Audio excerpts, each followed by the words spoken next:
कैसा ये डर है जो दिन निकल गया, अभी तो पूरी रात बाकी है। यूं ही नहीं, हिम्मत हार सकता मैं, अभी तो कामयाबी से मुलाकात बाकी है। नमस्कार दोस्तों, मैं हूँ योगी शिवरकर। आप सबका स्वागत है मेरे यूट्यूब चैनल पे। आज हम डर इस टॉपिक पे बात करेंगे। आपने अपने लाइफ में कभी ना कभी डर को महसूस किया होगा, जैसे लोग क्या कहेंगे इसका डर, जॉब इंटरव्यू या फिर किसी लड़की से रिजेक्शन का डर, या फिर नया बिजनेस स्टार्ट करने में उसमें आने वाली परेशानियों से जूझने का डर, या फिर अगर आप रिलेशनशिप में हो तो किसी को खोने का डर। ऐसे कई सारे डर हैं जो हम जिंदगी भर झेलते रहते हैं और उसके साथ जूझते रहते हैं। लेकिन जब ये डर हम पे हावी हो जाता है तो कहीं ना कहीं हमारी चिंताएं बढ़ा देता है और हमें आगे नहीं बढ़ने देता। डर क्या है, ये आता कहाँ से, मैं आपको एक्सप्लेन करूँगा साइंटिफिक तरीके से, तो मेरे साथ बने रहिए।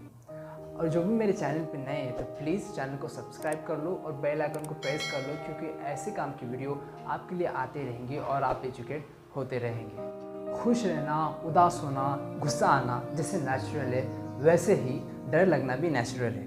ह्यूमन ब्रेन के 3 इंपॉर्टेंट पार्ट्स है, रेप्टिलियन ब्रेन, लिम्बिक ब्रेन और नियोकॉर्टेक्स।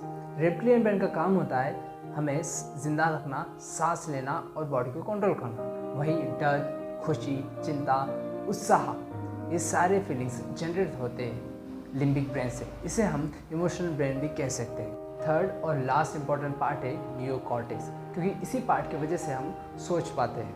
मैथ के क्वेश्चन सॉल्व करना या फिर कोई क्रिटिकल पजल सॉल्व करना या फिर इमेजिनेशन करना, ये सारे काम मुमकिन हो पाते हैं नियोकॉर्टेक्स की वजह से। और यही पार्ट डिसाइड करता है कि क्या सही है और क्या गलत। और अभी जैसे मैंने 3 पार्ट्स बताए, रेप्टिलियन ब्रेन, लिम्बिक सिस्टम और नियोकॉर्टेक्स, ये तीनों पार्ट्स आपस में कनेक्टेड होते हैं। और जैसे पहले मैंने बताया था डर क्या है और आता कहाँ से है, तो डर हमारे ब्रेन के लिम्बिक सिस्टम से जनरेट होता है। और डर कुछ नहीं, एक फीलिंग है। जब भी हम डर को महसूस करते हैं तो हमारी हार्ट बीट्स तेज़ हो जाती है, ब्लड फ्लो भी तेज़ हो जाता है और हमारे सारे सेंसेस कॉन्सेंट्रेट हो जाते हैं। और एक जनरल नॉलेज के लिए मैं आपको बता रहा हूँ, एक और इम्पॉर्टेंट पार्ट होता है अमिगडाला। अगर किसी इंसान का अमिगडाला निकाल दिया जाए तो उसे डर बिल्कुल भी नहीं रहेगा, लेकिन इसकी वजह से उसके गुस्से पर कंट्रोल भी नहीं रहेगा। इसके फ़ायदे भी है और इसके नुकसान भी है। तो अमिगडाला इम्पॉर्टेंट है। मैंने आपको साइंटिफिक तरीके से समझा दिया है कि डर क्या है और आता कैसे, लेकिन डर लगने की कई सारे रीज़न हो सकते हैं, क्योंकि ये बिना वजह बिल्कुल भी नहीं लगता। विदाउट रीज़न हमें डर लग ही नहीं सकता, इसकी कोई ना कोई वजह ज़रूर होती है। इससे मैं आपको एक एग्जांपल से समझाता हूँ। मान लो आपको एग्ज़ाम में फ़ेल होने का डर है। अब इसकी क्या वजह हो सकती है? इसकी वजह ये हो सकती है कि आपने स्टडी ठीक से की ना हो, या फिर आपके पेरेंट्स की आपसे उम्मीदें ज़्यादा हो, इसके कारण शायद आपको डर लगता हो। और सेकेंड एग्जाम्पल देखेंगे, मान लो आप जॉब करते हो और आपको बॉस का डर कभी ना कभी ज़रूर लगा हो। अब बॉस से डर लगने का इसके पीछे रीज़न हो सकते हैं। एक कि आप ठीक से काम ना करते हो, या फिर आप ऑफिस हमेशा लेट पहुंचते हो, यही रीज़न हो सकते हैं। क्योंकि विदाउट रीज़न आपको कभी भी डर नहीं लगेगा। एक चीज़ तो साफ है, डर तभी लगता है जब इसके पीछे कोई रीज़न हो, और वही रीज़न हमें फाइंड आउट करना है और अपने डर पे काबू पाना है। अगर आपको आपकी ज़िंदगी में अपने गोल्स, ड्रीम्स को हासिल करना है तो आपको अपने डर पे काबू पाना होगा। क्योंकि कई बार ऐसा होता है, डर के चलते हम अपने टैलेंट को दुनिया के सामने ला नहीं पाते, नई चीज़ सीख नहीं पाते और ज़िंदगी में आगे बढ़ नहीं पाते। ये सब डर के कारण होता है। और डर का सीधा असर हमारे डिसीजन पे होता है, जो फ्यूचर में हमें नुकसान पहुंचाता है। तो डर पे काबू पाना है, इसलिए मैं आपको 5 ऐसे टिप्स दूंगा जो आपको बहुत मदद करेंगे अगर आप इसे इम्प्लीमेंट करते हो। अगर आप चाहते हो कि आपका डर कम हो, कंट्रोल में रहे, तो आपको ये 5 टिप्स फॉलो करने हैं और इसे आपके लाइफ में इम्प्लीमेंट करना है। तो ये 5 टिप्स मैं आपसे शेयर कर रहा हूँ, तो वीडियो के साथ बने रहिए। सो टिप नंबर 1, पुरानी बातों को छोड़ आगे बढ़े। इसे मैं आपको एग्जांपल से समझाता हूँ। जब मैं 7th स्टैंडर्ड में था तो मुझे डॉग ने काट लिया था पैर पे। उसके बाद मुझे इंजेक्शन लेने पड़े और काफ़ी दर्द सहना पड़ा, लेकिन मेरे माइंड में डॉग के खिलाफ डर बैठ गया था। जब भी मैं बाइक पे ट्रैवल करता हूँ आज भी, तो डॉग को देखे बाद अपनी बाइक की स्पीड कम कर लेता हूँ। ये इस कारण क्योंकि वो मेरे पीछे ना पड़ जाए। किसी के घर जाना होता है तो चेक कर लेता हूँ कि उसके घर में डॉग है या नहीं।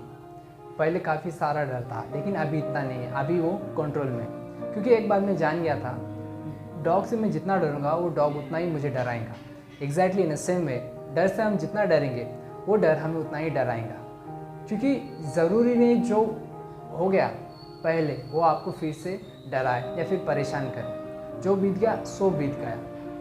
बैड एक्सपीरियंस से सीखो और निडरता के साथ आगे बढ़ो। Tip number 2, relaxation technique. जब आपकी बॉडी डर महसूस करती है तो आपको मजबूर करती है कि वहाँ से भागे या फिर उस सिचुएशन को फेस करें। अगर आपको डर पे काबू पाना है तो आपको रिलैक्सेशन टेक्निक सीखनी होगी। रिलैक्सेशन टेक्निक आपको बॉडी को बताएंगी कि आप किसी डेंजर में नहीं हो। इसे मैं आपको एक एग्जांपल से समझाता हूँ। मान लो आपका इंटरव्यू एक बड़े ऑर्गेनाइजेशन में है, तो स्ट्रेस में आना या फिर डर लगना लाजमी है। इंटरव्यू चलते समय हार्ट बीट्स और ब्लड फ्लो तेज़ हो जाता है। इसी के कारण हम कई बार इंटरव्यू में फंबल कर लेते हैं, और ये मैंने भी महसूस किया है। और इससे बचने के लिए मैं हमेशा इंटरव्यू से पहले 5 मिनट के लिए डीप ब्रीथ टेक्निक यूज़ करता था। इसमें सांस को अंदर लेना होता है और बाहर छोड़ना होता है, और ऐसे करते समय आपका पूरा ध्यान सांसों पे होना चाहिए। Tip number 3, be confident. जो इंसान अपने आप पे भरोसा करता है, विश्वास करता है, उस इंसान में काबिलियत होती है हर डर और मुश्किलों को पार कर जाने की। इसे मैं आपको एग्जांपल से समझाता हूँ। शेयर मार्केट में हर कोई पैसा लगाना चाहता है और अमीर बनना चाहता है, लेकिन सक्सेसफुल वही होता है जो कॉन्फिडेंट के साथ मार्केट को स्टडी करता है और अपने स्टडी पे कॉन्फिडेंट होता है और तभी इन्वेस्ट करता है। वो इंसान ही सक्सेसफुल होता है शेयर मार्केट में। ऐसे ही आपको कॉन्फिडेंट बनना है अपने लाइफ में और हर डर को फेस करके आगे बढ़ना है। हमेशा कॉन्फिडेंट रहो। अगर आपको आपका कॉन्फिडेंस बढ़ाना है तो मैं आपको कुछ तरीके सजेस्ट करता हूँ। जैसे आप सुबह जब उठोगे तो प्रे करो, या फिर अफर्मेशन बोलो, खुद को अफर्मेशन बोलो, या फिर सेल्फ टॉक बोलो मिरर के सामने। इससे आपका कॉन्फिडेंस बढ़ेगा। अफर्मेशन आप ऐसे बोल सकते हो कि I am confident, today is my day, या फिर ग्रेटफुल अफर्मेशन आप बोल सकते हो, जैसे इस ज़िंदगी के लिए मैं आभारी हूँ, आनंदित हूँ। ऐसे कॉन्फिडेंट भरे अफर्मेशन आप बोलेंगे तो आपका कॉन्फिडेंस बढ़ेगा और ज़रूर बढ़ेगा। आत्मविश्वास से लोग आगे बढ़ते हैं और बढ़ते रहेंगे। अगर आपको बढ़ना है तो आपको ये स्टेप फॉलो करनी है। Tip number 4, do meditation. आपने वीडियोस देखे होंगे और बड़े बड़े लाइफ कोचेस से सुना होगा कि मेडिटेशन करो। क्यों वो सजेस्ट करते हैं मेडिटेशन करने के लिए? क्योंकि मेडिटेशन करने से एक फ़ायदे नहीं या फिर 2 फ़ायदे नहीं, इसके कई सारे फ़ायदे हैं। जैसे मेमोरी इम्प्रूव होना, कॉन्सेंट्रेशन लेवल बढ़ना, गुस्सा कम आना, ऐसे कई सारे फ़ायदे हैं मेडिटेशन से। अब क्वेश्चन यह आता है कि मेडिटेशन का असर क्या होगा डर पे। जब भी हम ऐसे सिचुएशन में फंसते हैं जहाँ हमें याद आता है हमारे साथ पहले भी ऐसी डर की सिचुएशन आई है, इसे हम ट्रिगर कहते हैं। इसी ट्रिगर को कम करने के लिए हम मेडिटेशन का यूज़ करते हैं। अगर आप रोज़ाना 10 से 15 मिनट मेडिटेशन करोगे तो इससे आपको हिम्मत मिलेगी डर से काबू पाने के लिए या फिर डर को फेस करने के लिए। तो मेडिटेशन करना ज़रूरी है। Tip number 5, set the goals. अगर आपके पास आपकी मंजिल है तो आपका ध्यान मुश्किलों या फिर डर पे बिल्कुल भी नहीं रहेगा, क्योंकि आपका पूरा ध्यान आपके गोल्स पर रहेगा। ज़िंदगी में गोल्स होना, सही डायरेक्शन होना ज़रूरी है। अगर आपको आगे बढ़ना है तो सही डायरेक्शन के साथ आगे बढ़ना होगा, और डर पर आपका इतना ध्यान नहीं होगा जब आपके पास गोल्स होंगे। तो आप सोचो, अगर लाइफ में गोल ही ना हो तो हम भटक जाएंगे। अगर हम भटक जाएंगे तो अजीब अजीब ख्याल आएंगे। अजीब ख्याल आने की वजह से चिंताएं, डर बढ़ जाएंगी और हमें ज़िंदगी में आगे बढ़ने नहीं देंगी। अगर आपको आपके डर पे काबू पाना है तो आपको रोज़ाना गोल सेट करने होंगे। छोटे छोटे गोल सेट करो जिससे हम हासिल कर सकते हो। मतलब चेक शीट टाइप आप कर सकते हो। रोज़ाना डेली छोटे छोटे गोल सेट करो और उसे हासिल करो। इससे आपका कॉन्फिडेंस भी बढ़ेगा और आपका पूरा ध्यान सिर्फ उसे हासिल करने में रहेगा, ना कि आपके डर पे, और आपका डर भी कंट्रोल में आ जाएगा। ये 5 सिंपल से टिप्स, इसे फॉलो करो और अपनी लाइफ में इम्प्लीमेंट करो और अपनी लाइफ को बेहतर बनाओ। अगर आप ऐसा करते हो तो आपकी लाइफ ज़रूर बेहतर बनेगी और आपका डर कंट्रोल में आ जाएगा। उम्मीद करता हूँ कि आपको वीडियो पसंद आई होगी। तो मिलते हैं अगली वीडियो में। Thank you.